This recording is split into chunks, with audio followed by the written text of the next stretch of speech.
é riqueza para você?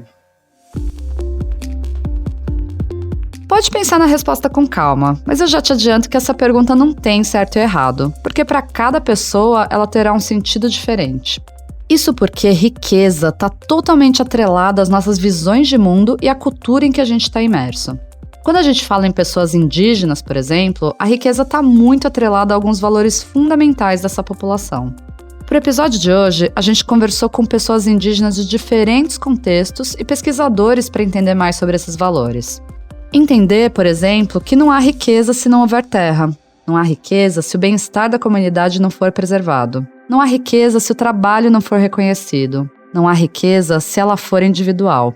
E é justamente por pensar assim que a relação desses povos com um bem tão escasso como o dinheiro costuma ser muito complexa. Isso quer dizer que povos indígenas, de maneira geral, não dão importância para bens materiais? Não, bem longe disso. Dinheiro é importante e os acessos que ele pode trazer também são. Só que ele sozinho não dá conta de preencher todas as caixinhas que constituem quem nós somos.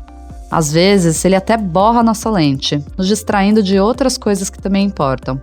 E esse tipo de coisa é percebido tanto por um indígena que vive na aldeia, quanto por quem se moveu para a vida urbana. Nesse episódio, a gente busca responder uma reflexão. Afinal, como pessoas indígenas lidam com dinheiro? O que os centros urbanos têm a ver com tudo isso? Vem com a gente para descobrir possíveis respostas para essas e outras perguntas. Eu sou a Camila Lafrata e essa é a Semanada, a newsletter em áudio do Nubank. Um pouquinho de contexto. Quando a gente fala sobre questões indígenas, o primeiro ponto essencial é lembrar que estamos falando de muitos povos, com suas próprias características, culturas, idiomas, costumes. Em números, existem hoje quase 900 mil pessoas indígenas no país, espalhadas por quase 14% do território brasileiro, com cerca de 305 povos distintos. Esse dado é do último censo do IBGE, realizado em 2010. De cara, a primeira lição a se aprender é que não dá para generalizar. Aqui, a gente tenta traçar alguns pontos de contato entre uma experiência e outra, ouvindo diferentes vozes de quem se articula dentro e fora das aldeias. Beleza, mas vamos falar de dinheiro? Esse é um assunto novo, mas as dificuldades são antigas. Foi com essas palavras que o professor Almires Machado, da Universidade Federal do Pará, começou o nosso papo, contando que já no período colonial as pessoas indígenas já dependiam de dinheiro como mão de obra explorada. Ele avança no tempo. Falo isso da região da onde eu vim, que é Mato Grosso do Sul.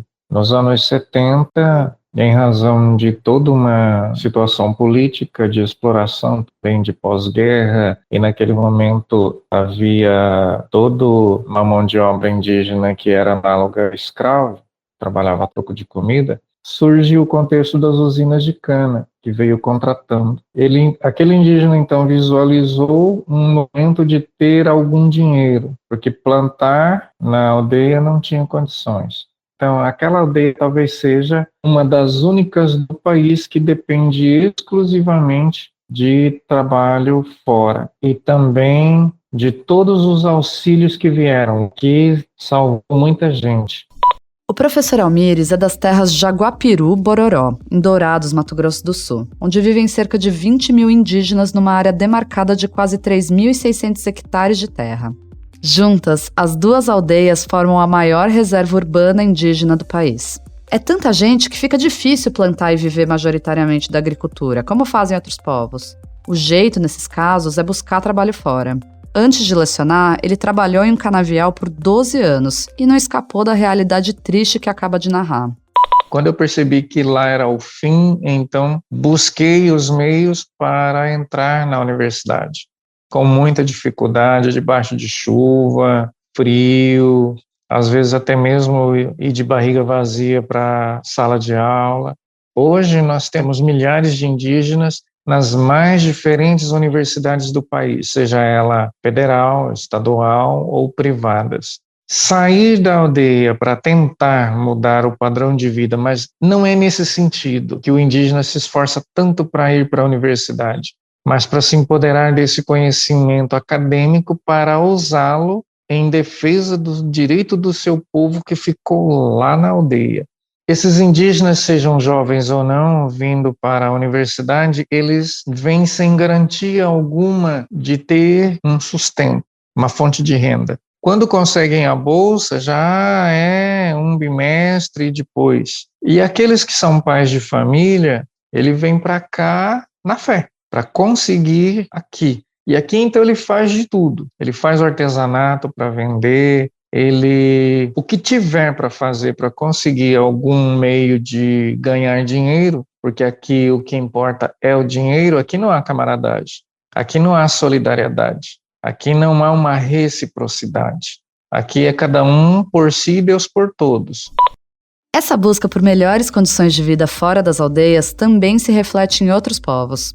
Estima-se que 38,5% dos indígenas vivam em grandes cidades, sobretudo em São Paulo, mas também em Manaus, Boa Vista e Rio de Janeiro. Esses números também são do censo do IBGE. Para além da busca pelo ensino superior, um outro fenômeno tem mexido muito com a vida dos povos: as mudanças climáticas. A pressão que o próprio entorno tem colocado sobre pessoas indígenas cria muitas camadas de desigualdade social e pobreza. Muitas comunidades são empurradas para regiões inadequadas à moradia por verem as suas terras devastadas pela exploração. Falta água, falta peixe, falta terra boa para plantio. É quase como se elas fossem expulsas da aldeia pela própria natureza, que não dá mais conta de se renovar sozinha. Percebe como, em muitos casos, a migração acaba sendo forçada pelo próprio contexto? E mesmo na cidade, as oportunidades de emprego e renda não são tão grandes. Quando chegam, muitos são empurrados para as periferias das cidades, têm as mesmas oportunidades de emprego e tendo que lidar com a exclusão social e territorial. Sem terra e sem trabalho, como conseguir dinheiro?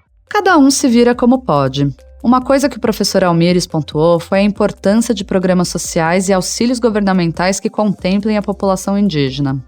Outra forma comum de fazer o dinheiro render é trabalhando com artesanato. Aquilo que começou como uma alternativa virou a principal fonte de renda da empreendedora Veena Ticuna, do povo Ticuna, no Amazonas. Na aldeia, nós somos muito ricos, né? Nós temos nosso alimento que vem da terra, a água, a chuva, o sol. Então, na minha terra, território do povo Ticuna, a gente tem uma terra muito boa, né, para plantação. Então, todo o alimento ele vem no seu tempo de maturação. Quando nós viemos para a cidade, meus pais viram necessidade, né, de poder manter a gente, manter os filhos, e eles tinham que não viver mais da natureza, mas de viver como homem branco, trabalhar. Então, meus pais começaram a vender artesanato, né? O artesanato do meu povo, como colares, brincos, tapetes, cestas, para a gente poder sobreviver na cidade. E aí foi vendo que sem dinheiro na cidade, a gente passa fome, passa necessidade. Vendia os artesanatos, tudo da matéria-prima tirada da aldeia. E foi assim que nós fomos sobrevivendo na cidade. A arte, ela sempre nos acompanhou, né? A família da Veena saiu da aldeia quando ela tinha 12 anos, e ela e os irmãos foram a primeira geração a ingressar no ensino superior. Hoje, ela é formada em nutrição e artes plásticas, além de administrar os negócios da sua própria grife de roupas e bonecas com estampas nativas. Tanto ela quanto os irmãos se articulam para levar a outros aldeados um pouco do que aprenderam. Um desses aprendizados tem a ver com educação financeira no mundo urbano. O meu pai, ele nunca foi de acumular, porque como a gente não tinha essa questão de você guardar dinheiro, né, na aldeia, então meu pai, ele só fazia colares, brincos, quando ele via que não tinha mais alimento, né? Era muito engraçado isso. Hoje eu vejo assim, nossa, como meu pai era tão simples, né? Para ele, o importante era ter o alimento. Ele não acumulava o dinheiro, ele não ajuntava para a necessidade de amanhã, se caso precisasse. Ele pensava no hoje, né? O importante é ter alimento hoje, que para ele amanhã não existe, né? Amanhã é uma história que não foi vivenciada. A cultura indígena é muito assim. Depois eu me tornando adulta, né? Eu vi necessidade, você precisa, assim, ter uma responsabilidade, vendo a conta, né, aí você vai querer um celular, você vai precisar de um dinheiro, você vai querer uma roupa, você vai precisar de dinheiro, tudo você vai vendo a tecnologia na cidade, tudo te chama pro dinheiro, né, e para você ter tudo isso, você tem que ter o quê? Trabalhar para você manter, além da alimentação, manter o status que você quer desejar, né. A mesma coisa foi percebida pelo professor Almires. E aí tem outro problema. Nós não temos educação financeira. Para nós não tem futuro, para nós tem presente. E se ele está com... Agora, imagina a dificuldade. Se ele está com o dinheiro e tem outros 5 indígenas que não almoçaram hoje, e o dinheiro dele dá para 5 almoços, ele vai pagar e não tem para janta, para nenhum deles. Mas os 5, ou melhor, os 6, almoçaram. Mas aos poucos, nós fomos nos dando conta, na dificuldade, de que nós tínhamos que fazer de tudo para segurar o tal do dinheiro. Mas aí você teve toda uma educação que te dizia, não, tu tens e aquele precisa, ajude. O futuro, se hoje você teve, amanhã provavelmente tu vai ter também. E se não tiver, aí vem um outro dia. Em agosto de 2019, um professor da Universidade do Pará conduziu uma pesquisa em 2 aldeias indígenas no território Cobra Grande, no mesmo estado. A equipe descobriu que 95% das famílias que lá viviam nunca tinham recebido orientação financeira e 85% se disseram endividadas. E o que a gente pode concluir de tudo isso?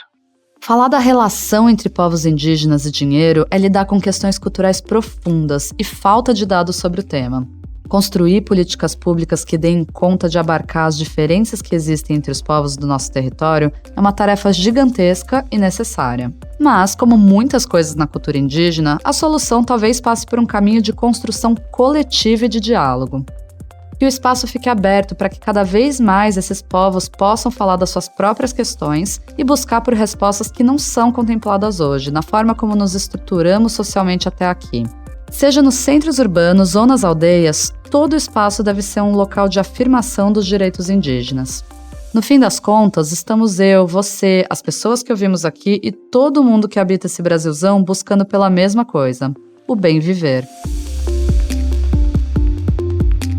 O Semanada de hoje fica por aqui.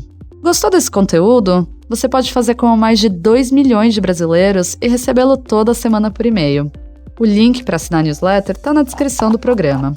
Aproveite e siga a gente no seu aplicativo de streaming, agregador de podcasts ou no YouTube. Até a próxima! Quem faz o Semanada? Narração, Camila Lafrata. Conteúdo, Érica Paixão. Gravação, Rebeca Mingorance e Pedro Moleiro.